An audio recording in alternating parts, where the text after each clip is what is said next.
Hello, everybody. How are you? Sunny day here in Los Angeles, 66 degrees, which is unusual because at night it went down to 41, 40. That's quite a swing. Guys, this video is going to be about the community of Pomona, the latest in our series of community spotlights. Pomona is a city in Los Angeles County. Now, it's right in between what's known as San Gabriel Valley, which is close to downtown, and it's in between that and the Inland Empire, which is the eastern area of Los Angeles County, farther east of the San Gabriel Valley. So it's right in between. It's kind of the Switzerland between those two communities, which is important. Now, this video is just going to be a short one about the basic history of Pomona. To give you some context, we'll have other videos on other aspects of the community, but Pomona, kind of a Switzerland, because back in the day, during the Inland Empire San Gabriel Valley wars in the late 1700s, predominantly early to mid 1800s, where San Gabriel Valley and the Inland Empire had a series of battles, of confrontations, of wars that ebbed and flowed over the years. Pomona was often the site of the battleground, as well as the site of those trying to make peace between the two sides. So to this day, it retains that feeling of being a peacemaker, which is interesting because it's also the site of the big Los Angeles County Fair. And for that reason, it's bringing happiness to many people and animals. Prize heifers, prize goats, prize pumpkins, giant pumpkins coming there every year, are happy that Pomona was taking that peacemaker role, because now it's booming with all kinds of attractions. For example, the Pomona Speedway, etc., etc. We'll get into all that. But the main point we're trying to make here is when the Inland Empire and the San Gabriel Valley were going at it for so many years, fighting and battling back and forth. And it started, of course, in the late 1700s with some skirmishes. And then in the early to mid 1800s, it took on a more serious, sinister tone with the advancement of weaponry and military tactics. Now, of course, the San Gabriel Valley was the home of San Gabriel Valley Archangel Mission. So the San Gabriel Valley often said that they had the divine right of God on their side. And they asked the Inland Empire, who do you have that ranks like that? And a couple of the military leaders of the Inland Empire said that they had several Denny's restaurants, and that maybe Denny's was somebody that could represent them, because that's a high-profile name that many people recognize. And then that, of course, made the people at San Gabriel Valley laugh, because, so they went back to the drawing board in the Inland Empire, and they came up with some other names that maybe could have given them some credibility, or at least a higher profile, because Southern California, much of the world now, is a celebrity culture. And when one side says we have God on our side, you kind of have to dig deep and see who you have on your side that you can bring to the fore and say, hey, this is at least our shining star, right? These are the qualities of the person that that represent the good on our side and what we're fighting for. And of course, what they were fighting for was land. And the reason being is that the land values were going so high as Los Angeles rapidly developed and expanded in those decades. So they went back to the drawing board in the Inland Empire, and they came up with Carl's Jr. restaurants. They said, well, what about Carl's? Carl's is another high-profile name, and that also didn't seem to fly. And they went to several different icons in the food service and fast food industries to at least give them a little more definition, a little bit more focus as to their goals and also their strengths. Well, it went back and forth, and what it came to fore was that San Gabriel Valley already had hundreds of thousands of acres that were land grants from Spain when the area was Alta California.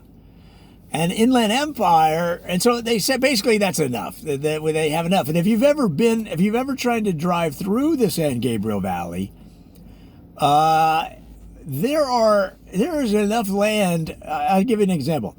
There's 750 IHOPs in San Gabriel Valley.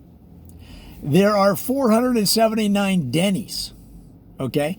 There's 714 Carl's Jr. restaurants, and Jack in the Box has over 2,000 franchises in the San Gabriel. You can't go 2 blocks without seeing a Jack in the Box drive-thru. So the military leaders of San Gabriel Valley said, look, let's call a truce, because we need to focus on our own people and develop this area, because we have the rights and benefits of proximity to the city center of LA, which was of course, the focus of the entire region, entire part of the state. So they figured they had an economic advantage. Whereas at that time, the Inland Empire was just what San Gabriel Valley used to be. It was mostly open land. And they said, let them have that farmland out there. It's just a bunch of cows. And so they drew a line. They drew the boundaries of those communities, and Pomona helped to negotiate that truce, the leaders of Pomona. And that was 2 people. It was Mona and her husband Pom. And that's where they came up with the name Pomona, okay? Now you say, well, if she was such an important part of it, why didn't they call it Monopom? Well, Pomona seemed to have a better flow off the tongue, where it ended with the vowel. So they went with Pomona. And so the ultimate result, though, San Gabriel Valley figuring that the town that you see, because you have to remember their eastern edge was barely developed itself. It was just a battleground in those days, fighting Inland Empire forces. So they figured the city was not going to grow much beyond where they were anyway. They figured the Inland Empire would always be farmland. Well, we know how that came out. LA grew up into one of the biggest, most spread out, most huge. All right, let's go with it. Most huge metropolises in the world in terms of population, but also more importantly, land expansion. So where did they go? Where do you go when you go out to the Inland Empire, right? And then what do you go after that? You go out to you go out there to Palm Springs in the Coachella Valley. But anyway, the Inland Empire grew like a weed, because then they were the cheap land. They were the open land. The San Gabriel Valley had benefits for years of. And they also had the benefit of people that had decided that they were going to leave San Gabriel Valley and basically become the new pioneers in the Inland Empire. Well, what was going on in San Gabriel Valley that they took with them? That's right. What's one of the names of the biggest communities in the Inland Empire? It's called San Bernardino. So they brought the culture and the customs that they had developed under the mission system, right? Under the mission San Gabriel Archangel. They brought those to the Inland Empire, and that's why you have a continuation of a strong Hispanic and religious base all the way out there, as you do through much of Southern California. And they also brought all of those things that the mission had. Remember, the mission had their own roller dome. They had their own shuffleboard courts. They had giant chess pieces. If you've ever seen those chess games with chess pieces the size of people.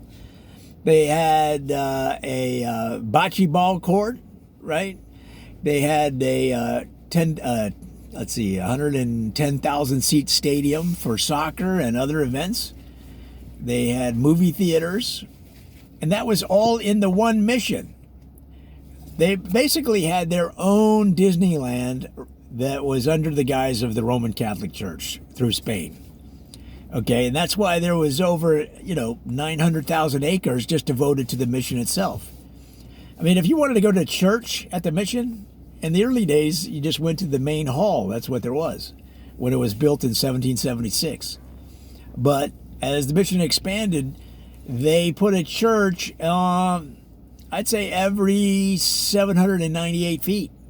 So there were inside the mission walls, right? Because it was its own city by then, a walled city. There was probably, I'm going to say, 475 churches. Okay, and at that point, you've hit your limit pretty much on what you can do with the mission, and then the mission era started to go down, right? And that's when the Inland Empire rose and became the fierce economic force that it is today. Guys, it's such a fascinating story. I hope that helps you get some more context and history about this great area, the San Gabriel Valley, and of course the Inland Empire. And that is how Pomona situated itself in between them as the Switzerland of the area, and as is looked to for leadership in all areas of life to this day. And we'll get more into Pomona and all the other cool things that are going on, including the world-famous Speedway, which might be its own video. It's so cool. Come on back. We're having lots of fun.